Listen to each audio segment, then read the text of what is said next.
maintenant, la prochaine partie, c'est un témoignage qu'on va vous présenter.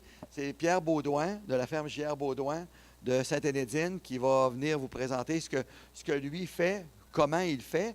Mais avant qu'il passe à ça, je vais vous présenter un petit peu c'est quoi la ferme de Pierre, puis pourquoi on a choisi Pierre pour venir vous rencontrer ici. Pour commencer, je vous présente les résultats de rendement dans le foin, pas dans le maïs en silage, dans le foin, qui obtiennent à la ferme J.R. Baudouin depuis 2012. J'aurais pu remonter un peu plus loin. Mais on a une ferme qui fait du 9, 10, 9, 11 tonnes à l'hectare de foin. Notre moyenne est à 5,6. C'est le double, à peu près. Son coût moyen, évidemment, ça ne veut pas dire que si vous améliorez vos choses, à tous les ans, ça va être des succès. Mais dans ce cas-ci, son coût de production, là, les 4 dernières années, vous voyez qu'il y a des variations, là, 176, 139, 162, 158. Mais si on fait la moyenne, ça nous donne une bonne moyenne. Au niveau du maïs en silage, c'est moins d'écart par rapport à la moyenne au niveau des rendements, mais 11, 10, 13, 14, avec des coûts là, de 180 à 200, un petit peu plus haut proportionnellement au foin, mais quand même des coûts en bas de la moyenne de la région. Puis, faites attention, d'ailleurs, je vous m'en garde tout de suite, si vous voulez faire l'exercice chez vous, puis vous le faites juste pour l'année 2016, vous allez peut-être vous trouver pas mal pas pire, parce que l'année 2016, jusqu'à date, c'est vraiment pas la pire des 20 dernières, mais c'est probablement une des meilleures des 15-20 dernières années, autant au niveau du fourrage que des céréales. Fait que fiez-vous pas juste sur celle-là. Tant mieux pour vous si l'année est bonne, puis tout le monde va être content, mais fiez-vous pas juste sur celle-là. Autre chose maintenant, c'est bien beau de faire du foin à bas coût. Est-ce que c'est du bon foin, puis est-ce que les vaches en mangent? Juste quelques chiffres pour vous présenter la ferme encore de Pierre versus les moyennes. Bien, c'est une ferme beaucoup plus grosse, 157 vaches versus notre 64 ou 89. Mais la marge lait standard par vache, c'est-à-dire que le revenu de lait par vache qu'on tire, moins les coûts d'alimentation, les frais directs aux vaches, on est à 4 300 $, 300 $ de plus que le groupe de tête et 700-800 $ de plus que la moyenne. Le lait par vache est plus élevé, 400 litres de plus que le groupe de tête. Les kilos de gras produits par vache sont plus élevés. Le coût d'alimentation en concentré, 10,87 versus 12,13, donc 2 et 3 $ d'écart. Un très bon ratio lait moulé, 3,54. Puis les rendements, ben, on les a déjà vus.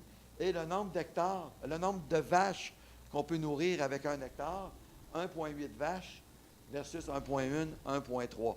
Donc, ça prend beaucoup moins de superficie pour nourrir le même troupeau quand on a du fourrage, puis quand en plus c'est de qualité, bien ça va mieux. Suite à ça, Pierre. Et en partant, je voudrais remercier le comité organisateur qui a pensé de m'avoir invité à raconter ce que je fais chez nous, finalement.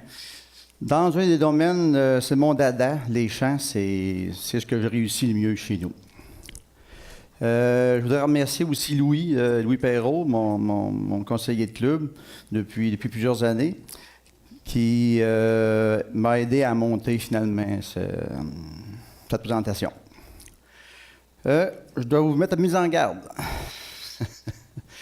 Je dois ma présentation, nous avertir que ma présentation, c'est pas scientifique.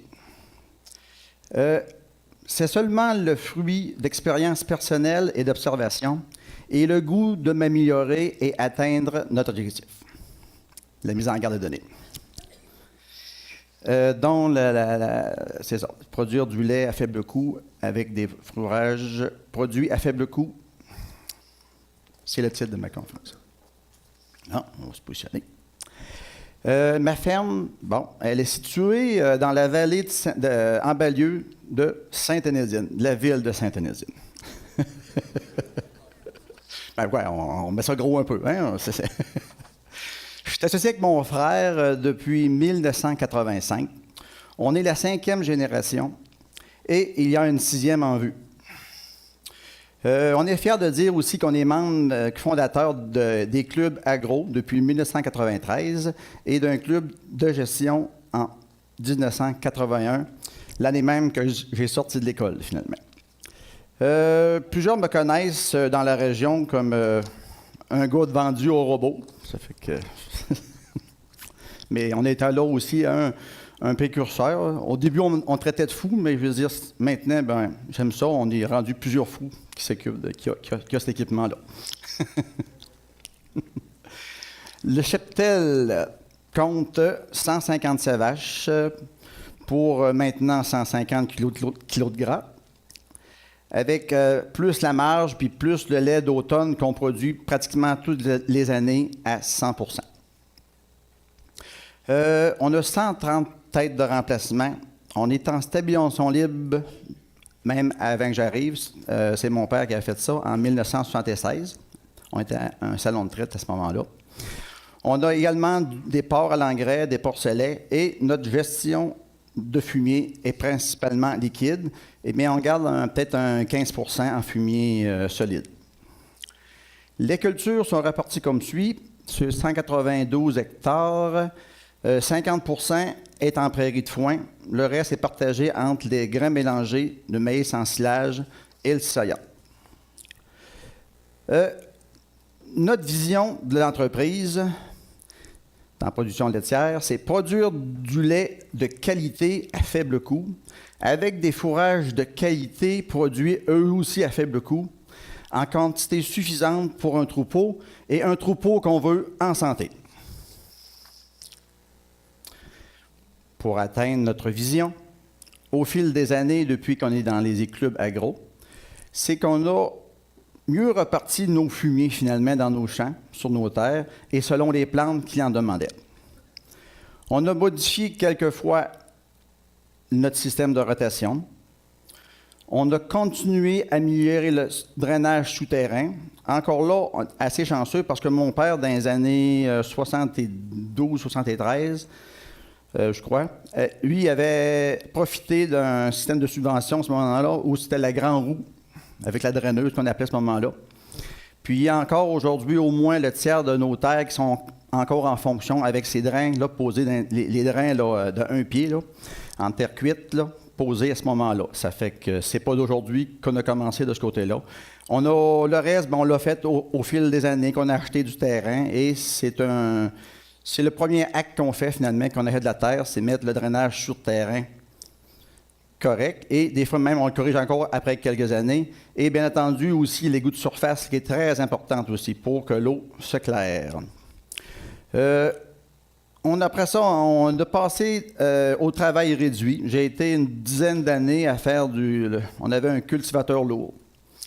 On a fait même aussi un petit bout quand on allait vers le bio. Là, on a commencé à faire du cerclage. Puis, en tout cas, on contrôlait nos choses comme ça. Jusqu'à un revirement il y a 5 ans, il y a 5 années finalement, on est passé à 100 % en semi-direct. C'est à cause de la main-d'œuvre principalement. Puis peut-être un peu trop de roches dans nos coins.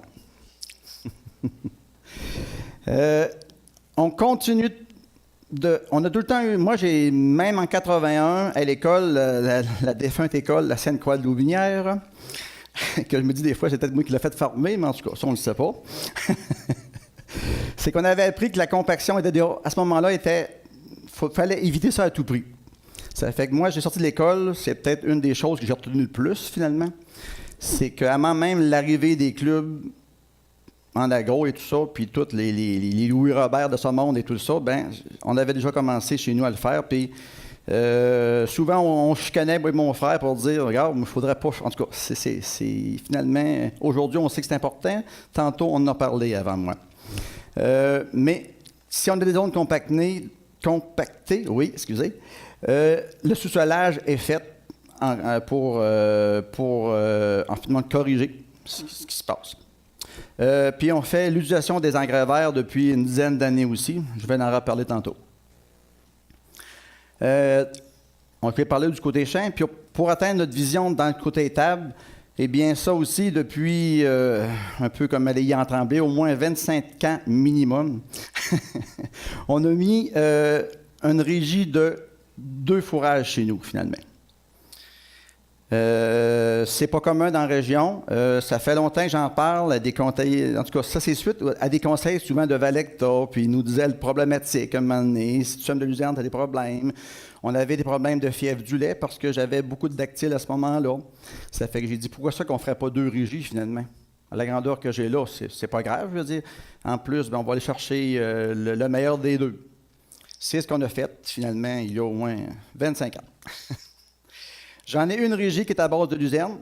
Elle, c'est automatique 3 coupes, des à haut rendement. Tantôt, on m'a parlé de mon mélange. Puis la deuxième, c'était avec du trèfle rouge. Celle-là, au début, c'est pour mettre dans mes champs peut-être un petit peu moins égouttés, des champs où la luzerne ne pousse pas finalement. Encore là, pour aller chercher le meilleur rendement dans mes champs chez nous. Ça, après la disparition du trèfle, bien, ça va me donner des champs de graminées qui, après, je vais pouvoir travailler avec mes vaches terries et je vais vous l'expliquer tantôt.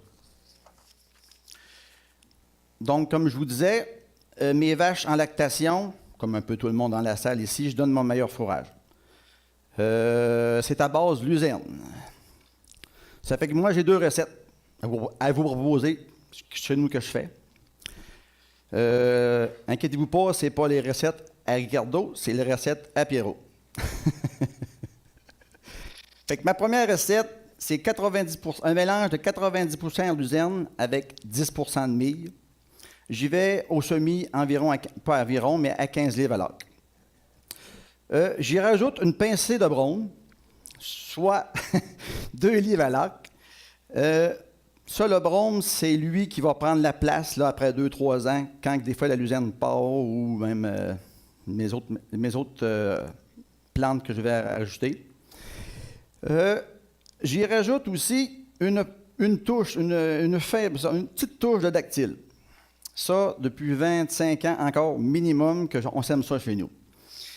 Une plante beaucoup mal aimée de bien du monde, je le reconnais. Semer trop fort dans les premières années où le monde en semait, je crois. Le dactyle, pour moi, c'est le mélange idéal depuis le début avec la luzerne. C'est 2 plantes qui se suivent, c'est 2 plantes qui ne se compétitionnent pas non plus, si on somme le dactyle à des faibles, à une lèvre à l'acre, supposons. En tout cas, moi, chez nous, avec les fumiers et tout ça, c'est une plante qui répond très bien, mais il faut le semer à faible dose. Et pourquoi à faible dose? C'est que dans une poche de dactyle, si tu as 15 kg de dactyle, 15 livres de dactyle, soyez certain que, je ne sais pas combien il y a de graines, j'aurais pu te demander, Louis, mais en tout cas, on n'a pas d'en parler, mais chaque graine va faire un plein, puis facilement. C'est une plante qui s'établit facilement, puis elle nuit pas la luzerne quand c'est planté dans des proportions comme ça. Depuis 2 ans, j'ai essayé la fétuque, je l'ai trouvée très envahissante, contrairement au dactyle. C'est pour ça que je l'ai laissé de côté. C'est une plante qui poussait plus... non, c'était pas mon genre de plante. Entre les deux, j'ai choisi le dactyle. Et là, j'essaye depuis 2 ans le Festulium maulena. Ça, c'est un mélange, justement, de fétuque élevé, d'un croisement de fétuque élevé et de Regra vivace. À suivre, si je vais le garder ou pas. S'il passe le test, on va le garder. S'il ne passe pas, on va rester avec notre plan d'origine. Là, maintenant, je passe à ma deuxième régie, celle que je fais du trèfle rouge, à 40 % dans mon mélange, plus 60 % de mie. Environ aussi à 15 livres à l'acre. Puis j'y rajoute finalement un 5 livres à l'acre de brome. En passant, mon brome, j'en prends... Puis ça, je fais ça dans tous mes mélanges. Là, le brome, je peux avoir 2-3 variétés de brome. Je peux avoir 2-3 variétés de luzerne. C'est jamais les luzernes de l'année que je prends. Premièrement, c'est plus cher. Puis deuxièmement, au fil des années, ils vont finir par tomber dans le deuxième mélange. Ça fait que c'est ça. C'est ça, raison économique. Dans mon mélange, on met entre 35 et 40 % de maïs en silage dans ma ration pour les vaches. Là, on arrive aux vaches taries. Quand que mon trèfle disparaît, c'est mon mélange idéal que je prends pour mes vaches taries, finalement. Je choisis mes champs qui sont faibles en potasse. Je le garde expressément pour mes vaches taries. Parce que si mon champ est faible en potasse, les analyses vont sortir faibles en potasse aussi également. Les autres champs que je peux avoir, ben, il y en a que je vais m'en servir pour donner aux vaches en début de lactation aussi, parce que j'aime donner du foin sec en début de lactation. Puis le reste est utilisé dans la... OK, aussi, j'utilise... je fais par exprès pour faucher. Moi, le monde, j'ai jamais fini, moi, les foins au 24 de juin chez nous. Je peux jamais fêter ça. Mais c'est exprès. Parce que je me garde tout le temps de mon foin de mie, des fois la deuxième année où le mie est gros puis qui fait de la bonne fibre, que je rajoute à RTM, dans ma RTM, au besoin pour faire la fibre. Encore ça, c'est pour le besoin animal que je le fais. Mes animaux de remplacement, eux, vont avoir plutôt la deuxième coupe de ce mélange-là. Mes petites génisses pour les partir. J'essaie de ne pas le faire trop jeune quand même pour le faire fibreux. Ça fait que souvent, je vais aller chercher 2 coupes seulement qu'au lieu de 3 dans ces champs-là. Mais à plus grand rendement, vous allez comprendre. Mais c'est un foin spécifique que je fais spécialement pour des animaux spécifiques, finalement, quelque part. Le reste, je l'entrepose dans un silo autour, aussi pour les tares. Depuis quelques années même, j'en fais je peux commencer par mon premier silo, on pourrait dire, pour faire mon fourrage qui va doser autour de 20-21% de protéines. Là. Ça, c'est pour mes vaches que je vais distribuer. Puis le reste, je vais faire peut-être 1 semaine ou 2 semaines plus tard parce qu'il n'y a plus, bien ça va servir plutôt de fibre dans un autre silo et en même temps dans le silage pour mes tares plus vieilles. Tout le temps fibreux. Il faut que mes animaux mangent de quoi de fibreux à quelque part et c'est pour ça que je m'en sers à l'heure actuelle. Mais vous comprendrez que j'ai plusieurs silos. Là. J'ai 6 silos à relais table, plus 1 pour les tares au bâtiment des tares. Fait qu'en tout, pour vous donner une idée chez nous, comment est-ce que je remplis, je ne l'ai pas compté, mais je l'ai compté visuellement, on pourrait dire. On remplit la valeur de 4,20,80, de 3,18,70 et de 2 fois le 16,60 chez nous pour nourrir tout mon bétail. Ça, autant dans le silage de foin et dans le silage de maïs. Dans le maïs, je peux remplir 2 fois un 18,60 plus un 20,80. Pour vous donner une idée. Ah, j'ai oublié. Je ne suis pas pire en forme. Hein? C'est parce qu'on fait de 10 000 à 12 000 balles, de petites balles à part de ça. Je sais rien que pour s'amuser. C'est se garder en forme. Bon, maintenant, comment j'obtiens de bons rendements? C'est pour ça que vous êtes venu ici aujourd'hui. Je commence ma rotation, moi, avec un engrais vert. C'est un 50% moutarde, 50% radis. Je le fais en sacrifiant une 3e coupe de moindre qualité. Ça fait que je passe mes champs au Roundup au début d'août et une semaine après, je passe avec mon semoir en semi-direct pour semer ces plantes-là. Pourquoi? Moi, je le fais des fois, quand on a beau essayer de ne pas vouloir pas compacter nos champs à la surface, mais des fois, il y a des années comme le 3 ans, ce qui mouillait, bien, on sait que c'est dur pour nos champs. Bien, moi, c'est comme un labour que je fais faire avec ces 2 plantes-là, finalement. Le radis, lui, va travailler plus en profondeur avec une carotte. Vous savez tous que ça fait des bonnes carottes. Quand le sol est en santé, ça fait une bonne carotte. Puis la moutarde, elle rapporte de la matière organique. Fait que j'aime travailler avec des champs qui vont fonctionner à 100%. Et aussi, mes engrais verts, je ne sais pas si vous le voyez en bas, la moutarde, elle est jaune. Les plants, on pourrait dire, dans le bas de la photo. Il y avait mouillé cette fois-là, je pense, en tout cas, c'est pas grave. Il y avait neigé. Ça, c'est les radis. C'est pour vous montrer des plantes, finalement. Puis, je me suis aperçu depuis quelques années que ça parle, ces plantes-là. Quand que je ne réussis pas à avoir un bon engrais vert, c'est parce qu'il y a de la compaction. Tu vois. Ça ne coûte pas cher, là. Quand je fais venir mon agronome, on va rien que voir les places que ça ne pousse pas. Parce qu'on a fait l'expérience, Louis pourrait vous le dire. Les premières années, on faisait une pépine, on prenait ce que ça poussait, on creusait, on faisait une tranchée. Ou c'était qu'on creusait, puis l'engrais vert était beau, c'était super beau.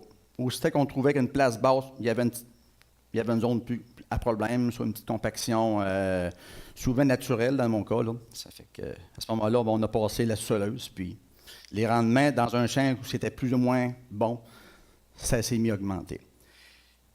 Moi, ce que j'aime, c'est d'avoir du rendement partout. Et comment que je mesure le rendement chez nous, c'est quand que je fauche. C'est moi qui fauche. Puis, souvent, les zones où ça ne pousse pas, c'est les zones où c'est que l'engrais vert ne pousse pas non plus. Ça fait que depuis qu'on corrige, bien là, on parlait de 11 tonnes. Moi, je pense qu'on va tomber à 10, à 12 puis à 13 tantôt. Parce qu'il n'y en aura plus de zones chez nous où ça ne poussera pas. C'est le but d'user.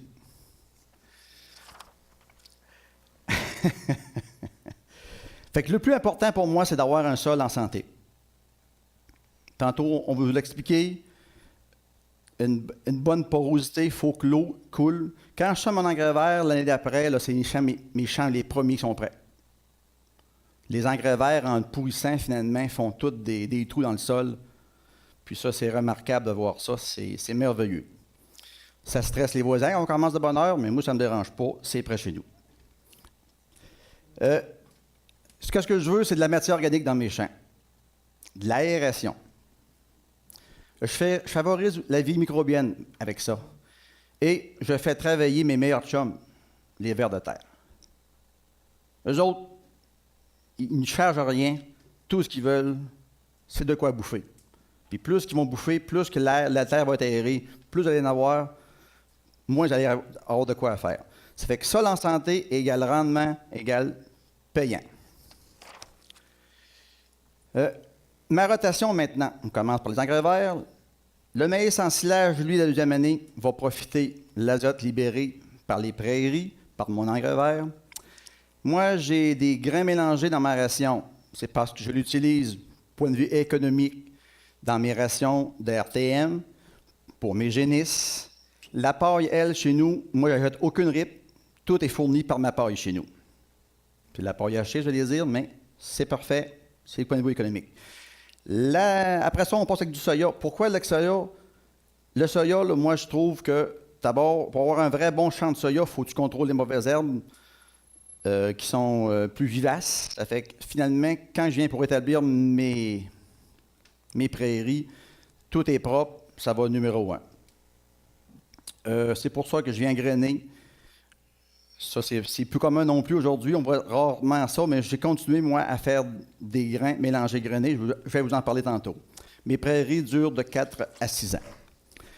Ça fait que moi, je graine tout le temps avec plante-abri. Pourquoi plante-abri? Bien, premièrement, je ne le fais pas pour la paille, parce que je vais faucher de 6 à 10 pouces. Ça, c'est mon assurance récolte hiver après hiver. Ces champs-là, jamais, ou pratiquement jamais c'est un grand mot, que j'ai eu d'affaire à retoucher ces champs-là. Ça me donne 3 excellentes coupes. Moi, je pense que mon rendement porte de dedans partant. C'est ça. Ah, aussi, je voulais vous dire, ça, c'est Louis Robert qui me disait ça. Il dit, la paille aussi, le pire, c'est pas le manque de neige l'hiver qui fait. C'est des fois, c'est la glace qui se fait. Ça fait que la paille, elle sert de tubeau. Ça fait que mes plantes, mes luzernières ne gèlent pas en dessous à cause qu'ils ne meurent pas par Xivisi. Ça ne vient pas de moi, ça vient de Louis Robert qui m'avait dit ça. Puis aussi, bien calibrer, il faut calibrer le savoir. Hein, Louis me le disait, sur 22,7 kg de luzerne, contient 11 350 000 graines. Ça fait que si vous avez un champ de 10 hectares, puis si vous reste une poche à la fin, ça vous coûte moins cher sur le coup, mais peut-être que vous n'aurez pas les rendements que vous voulez avoir. Pour la fertilisation, j'y vais tout le temps à une petite dose. Dans les champs que je viens de vous énumérer, j'y vais avec du 27-00 avec de la potasse. Moi, j'aime mieux étendre ma potasse sur les luzernières au printemps qu'au mois de septembre. Moi, je pense qu'ils vont en profiter plus. En plus, le printemps, bien, ça chauffe du temps. J'y vais en petite coupe dans les autres champs, environ 2000 gallons à l'autre, le printemps, après chaque coupe, mais jamais après la dernière coupe. Après la fauche, tout de suite, j'éteins. Souvent, le tracteur n'est même pas sorti, la fourragère n'est pas sortie, puis je suis embarqué, j'étends du fumier dans le champ. Par temps nuageux, de préférence, ou la bruine. Puis quand je le fais, c'est parce qu'il annonce de la pluie. S'il annonce pas de pluie, j'atteins 2 ou 3 jours après. Rarement, je m'en vais étendre quand c'est ensoleillé. C'est parce qu'il s'en vient un nuage pas loin. Parce que l'azote, c'est important, puis moi, je ne veux pas la perdre. j'évite de circuler avec des... En fin de compte, c'est pour ça. Je le fais pour une autre raison, c'est que je ne veux pas circuler quand il est mouillé. Parce que quand il est mouillé, c'est trop tard. C'est 2-3 jours qu'il fait beau après ça. C'est de l'azote qui se perd. Ça fait que moi, je veux tout récupérer ce que mon fumier apporte finalement. Je fonctionne le printemps. Tantôt, on parlait qu'il fallait fonctionner avec tant à l'essieu. Encore là, je stresse le monde, je trosse mes voisins le printemps. Ils me voient étendre. Mais ce qu'ils ne savent pas, puis je veux beau lui dire, ma citerne, là, est à moitié. Ça se fait, ça, là. On a le droit de faire ça. Il n'y a pas rien qui interdit de faire ça. Moi, je le fais. Et à mesure que mes champs, on peut dire sèches, ou bien je vais choisir mes champs plus secs, bien là, je m'en vais augmenter. J'y vais tout par petites couches. C'est ça. Le chaulage, j'ai presque fini. Le chaulage, ça aussi, c'est pour moi qui a commencé ça chez nous. C'est mon père. Mon père était assez précurseur, finalement, lui aussi. Puis lui a étendu beaucoup de chaux avec du magnésium. La bonne nouvelle, c'est qu'aujourd'hui, mes champs sont hauts en magnésium. Je n'ai pas d'affaire à en étendre, mais j'étends de chaux pareil. J'y vais aux 3 à 4 ans. Surtout dans les champs où je vais établir soit mon trèfle ou ma luzerne. Là, 1 an avant, je vais le faire. Maintenant, on serait rendu à la... D'oublier de quoi, moi, là? Ah, ouais, la moyenne. Mon agronome avait sorti la moyenne de mes champs. Il m'a dit que c'était bon. Bon, je vais le croire. Pour dans ma région, ça a l'air que c'est très bon. Bon, ben, c'est bon. Si tu me le dis, je vais te croire. Je n'ai pas rien à dire là-dessus. Fait que oui, le chaulage, on l'a dit tantôt, là, dans notre présentation avec moi, c'est bon aussi pour la structure, la percolation, l'aération, là, en tout cas. On l'a dit tantôt. Maintenant, à la suite. Ah, c'est ça. Au début, on l'avait mis, on avait baptisé ça le vasage. Mais c'est une menterie. On n'en fait pas de vasage chez nous. C'est du ressemage qu'on fait. On le fait seulement qu'au besoin. Moi, la première chose qui est importante le printemps, c'est d'étendre mon lisier. Puis pourquoi aussi je ne veux pas mettre des graines avant d'étendre le fumier, c'est que je me suis aperçu que les années que je l'ai faites, il y avait des petites plantules à un moment donné qui poussaient, puis mon lisier le faisait mourir. Ça donne quoi? Moi, j'ai du lisier chez nous, il faut que je l'utilise. J'ai du lisier de porc et du lisier de vache. Ça fait que là, je vais retourner. Après ça, je fais. Ben, quand j'étends mon fumier, souvent, je me rends compte des places où c'est ce qui n'est plus la problématique, dans des places basses. Puis ça se voit assez bien, man. Tu prends le 4 roues, tu fais le tour, là, tu sais ce que c'est. Fait que finalement, je vais repasser par zone seulement, avec mon semoir à semi-direct. Quand que je sais là, que vraiment que les plantes sont mortes à un moment donné, puis après avoir répandu mon fumier, je le fais. Encore là, j'y vais avec une plante abri, j'y vais avec de l'avoine, puis depuis quelques années, j'y vais même avec du grain mélangé de mon silo, la récolte d'année précédente. J'y retourne avec du dactyle mélangé à travers tout ça. Je veux avoir du rendement, ça fait que je donne le dactyle. Lui, je sais que les 3-4 ans qui restent, 2-3 ans qui restent, il va avoir du rendement. Je rajoute aussi également, si c'est des jeunes champs de deuxième année, je vais avec la luzerne. Puis si c'est des vieux champs plus vieux, bien, moi, il y a du trèfle rouge, ça fait que je vais avoir 2 années de mes récoltes avec des hauts rendements aussi.